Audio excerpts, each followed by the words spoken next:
Pinagtulungang bugbugin ng 3 lalaki ang isang lalaking may kapansanan sa Makati City. Umawat pa ang senior citizen na ina ng biktima pero maging siya. Pinagsusuntok din ng mga suspect. Balitang hatid ni John Consulta, exclusive.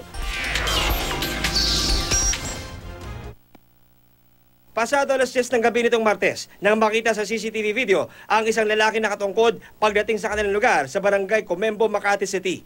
Pagkatapos ng ilang minuto, makikita na ang paglabas ng person with disability habang kinukuyog ng 3 lalaki. Kaliwat ka ng malalakas sa suntok ang inabot ng binata mula sa pagkapatid na Reyes at kanilang ama.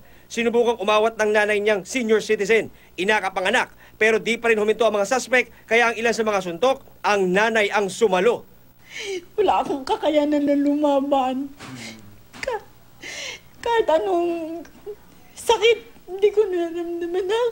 Kasi ang alam ko, talagang kailangan ko pagtangulangan ako. Kwento ng biktima na hiniling na huwag ipakita ang muka para sa kanyang seguridad.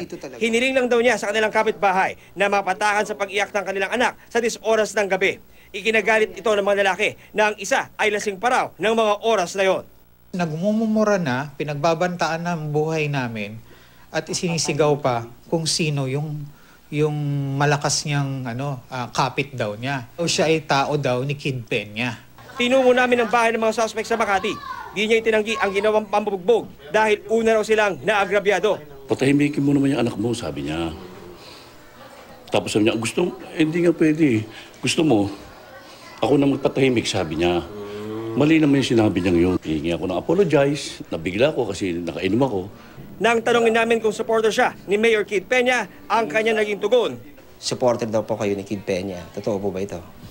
Opo, supporter niya ako. Siyempre, ako po nagdadala sa kasi sinasama-samahan ko lang. May meeting, District 1, District 2 meeting. Pinagmamalaki niyo raw po na hindi raw mangyayari yung mga pagreklamo dahil tao daw po kayo ni Kid Peña.